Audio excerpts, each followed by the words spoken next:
Mən çox uzun müddət tək yaşamışam. Çox uzun müddət tək yaşamışam. Birinci nigahım mənim olmuşdu. Mənim birinci nigahım olub. Sadəcə ondan sonra mən dedim ki, yəqin ki, bundan sonra mən heç vaxt ailə qura bilmərəm. Yox, istəmirdim sadəcə. Çünki mənim üçün çox rahat idi tək. Mənim üçün çox rahat idi. Çox rahat idi. Amma mən başa düşürdüm ki, belə yaşamaq qeyri-mümkündür. Mən onu dərk edirdim. Çünki insan hər zaman cavan qala bilmir. İnsanın müəyyən yaş həddi gəlir, çatır. İnsan ümumiyyətlə tək ola bilməz, tək olmamalıdır. Mən əvvəllər Siyavuşu Qiyabi tanımışam.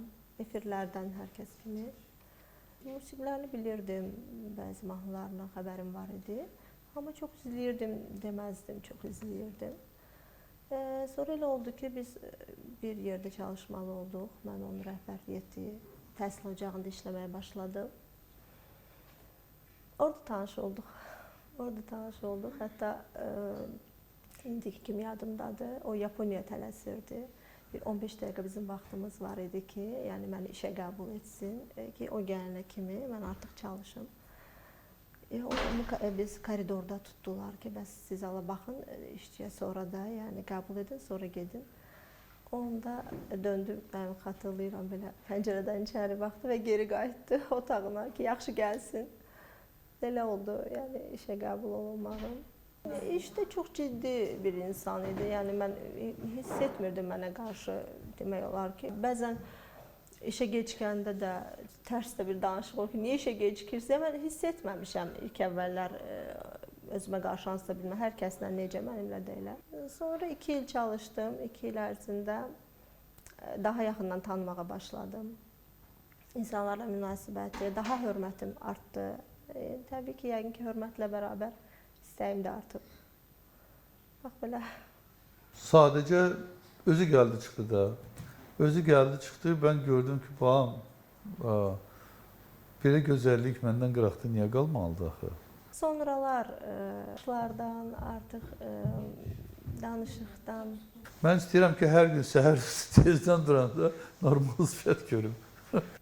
Ailədə sevilirdi, hörmətli bir insan kimi, yəni valideynlərim tərəfindən tanınırdı və sevilirdi. İlk əvvəl mənə təklif etdi, evlənmə təklif etdiyi zaman artıq məndə də o istək var olduğu üçün mən də bu təklifi elə anında qəbul etdim. Sonra da ailəmlə tanış oldular, ailəm də çox sevdi. Belə, yəni bir etiraz olmayıbdı. Necə deyim? Sakitçilik olsun, adam bir söz iki olmasın. Yəni evlatlar olsun, ailə olsun, isti ocaq olsun. Bilirsiniz, kimin üçün yaşadığın bəlli olsun. Aydındır ki, mən yaşayıram, mən öz sənətim üçün yaşayıram. Amma mən tək özüm üçün yaşamıram.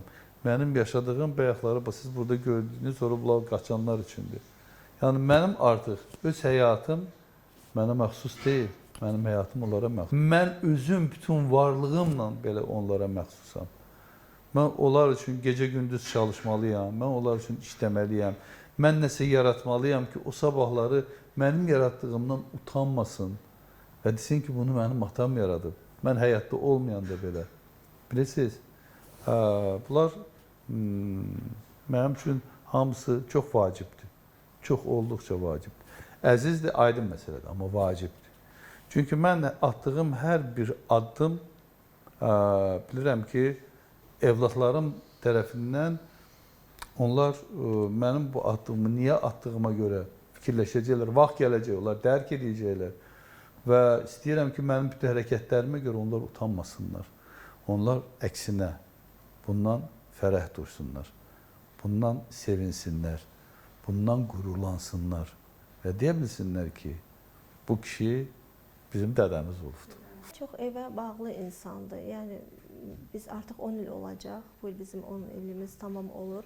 Yəni 10 ildə mən onun evə tələsdiyini çox görmüşəm. Yəni işdən evə tələsdiyini çox görmüşəm. Xarici səfərlərə gedəndə də çatan kimi zəng edir ki, ev üçün darıxmışam, uşaqlar üçün darıxmışam. Bu da mənə çox xoşdur. Yəqin ki, evdə münasibətdən irəli gəlir. Yəni hər zaman deyir ki, insanın üzünə qapı gülərək açılırsa, o insan o evə gəlməyə bilməz də, o insan o evə tələsməyə bilməz. Mən çox sevirəm ki, mən evə gəlim və mənim ocağım qaynasın. Mənim ocağımda məni gözləsinlər. Bax, mən bunun üçün yaşayıram. Mən evlatlarıma çox bağlıyam, dedim mən bunu. Mənim böyük oğlum burada yaşamır, o artıq Amerikada yaşayır. Bunlardan, onun da iyini mən bunlardan alıram. Və o da onları istəyir, bunlar da onu istəyir. Bilirsiniz, hamısı mənim balam. Barmağın hansını kəssən qan.